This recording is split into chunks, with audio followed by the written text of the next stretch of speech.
नमस्कार विद्यार्थी मित्रांनो, तुम्हा सर्वांचं परत एकदा स्वागत आहे आपल्या चॅनलवरती. आणि आजचे जो आपला पॉइंट असणार आहे तो असणार आहे आपले जे राहिलेले दोन कॅरेक्टरिस्टिक्स आहेत कार्बन ॲटमचे, ते आपल्याला कंप्लीट करायचे आहेत.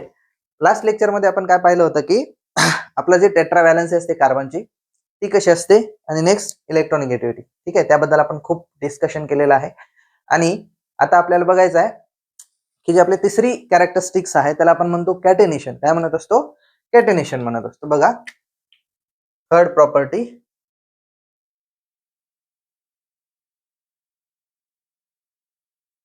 कॅटेनेशन. तर कॅटेनेशन असतं काय एक्झॅक्टली बघा.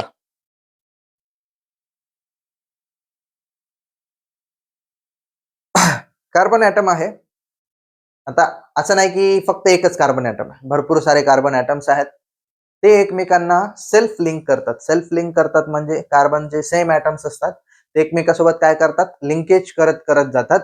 आणि असं लिंक स्वतः लिंक सेल्फ लिंकेज करून एक ह्यूज मॉलिक्यूल, एक मोठाचे मोठा मॉलिक्यूल तयार करतात.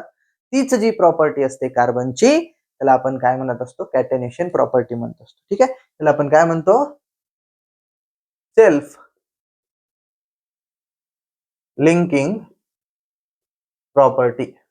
है की नाही? Self linking property. त्याच्यात होतं काय? Carbon atoms links each other and form a huge molecule. काय तयार करतात? एक मोठा मॉलिक्यूल तयार करतात. हीच जी प्रॉपर्टी असते तिला काय म्हणत असतो? कॅटेनेशन प्रॉपर्टी म्हणत असतो. आता बघा, तर माझ्याकडे आपण बनवू. कार्बन आहे, याच्यासोबत हा कार्बन आहे, इथं परत कार्बन अटॅच झाला, याला सोबत परत अटॅच झाला, हा इथं चालूच आहे. ठीक आहे, म्हणजे कंटिन्यू काय व्हायला, हे इन्क्रीज होतच चाललंय. ठीक आहे,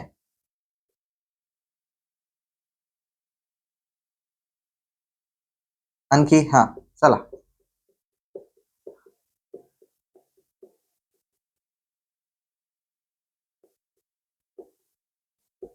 बघा, कार्बन कुठं चाललाय काही कळणार झालं याचं, पण चाललाय. है की नाही? कुठं चाललाय? कुठं जात नाही. तो काय करत आहे? दुसऱ्यासोबत लिंक आणखी वाढत वाढत चाललेत कार्बन्स आणि काय करत आहेत? मोठा मॉलिक्यूल तयार करण्याचा प्रयत्न करत आहेत. त्याला आपण काय म्हणत असतो?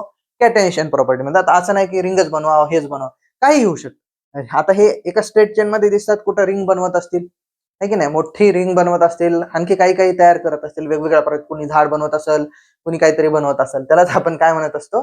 कॅटेनेशन प्रॉपर्टी म्हणत असतो. ठीक आहे, एक बॉन्ड लाईन मध्ये जर बघितलं असेल, आता हे बघा, हे अशा पद्धतीने असू शकतं, असं पण असू शकतं, है की नाही? काय पण तयार करू शकतात ते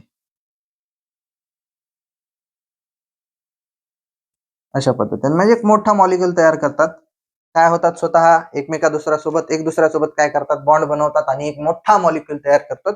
तर तीच जी प्रॉपर्टी असते त्याला आपण म्हणत असतो कॅटेनेशन प्रॉपर्टी. ठीक आहे, नेक्स्ट बघू आपण आयसोमेरिझम, फोर्थ प्रॉपर्टी.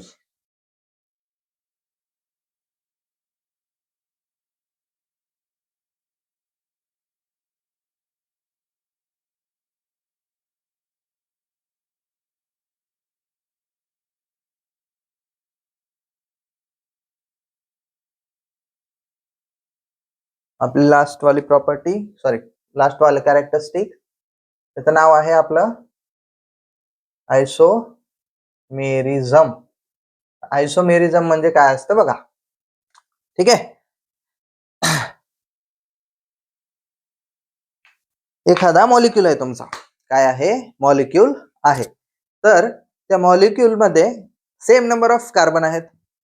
ठीक आहे, आणि त्याचेच आता फॉर एक्झाम्पल तुम्हाला डायरेक्ट एक्झाम्पल घेऊन सांगतो, लवकर लक्षात येईल. इकडे बघा, C4H10 आहे आपल्याकडे. कोण आहे? C4H10. म्हणजेच किती कार्बन आहेत आपल्याकडे? 4. ती आपण काय करूया? त्यांना फक्त अरेंज करूया. हे हायड्रोजन हायड्रोजन आपण त्यांना अरेंज करत जाऊया.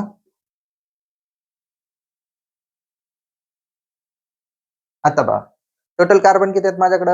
4 आहेत. मी कसं त्यांना अरेंज केलं? एका लाईन मध्ये अरेंज केलंय. थोडासा चेंज करतो मी, काहीच नाही. बघा, कार्बन कार्बन कार्बन,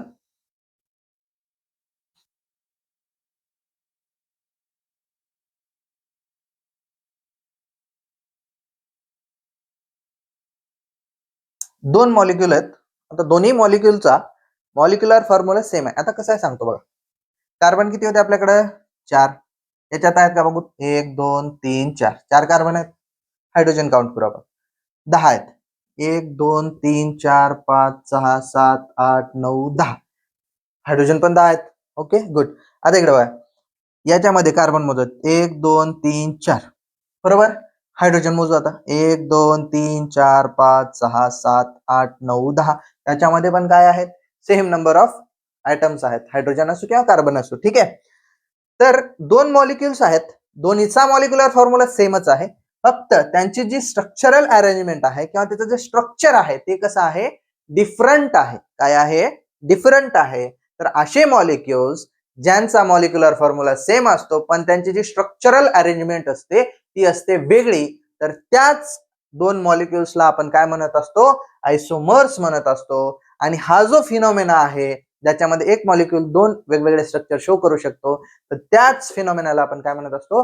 आयसोमेरिझम म्हणत असतो. ठीक आहे. चला डेफिनेशन लिहूया.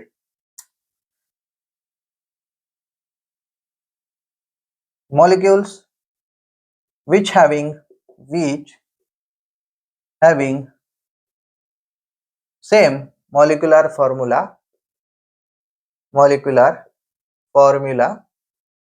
but different structural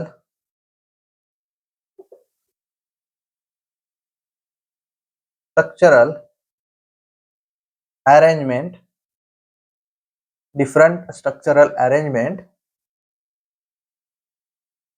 are called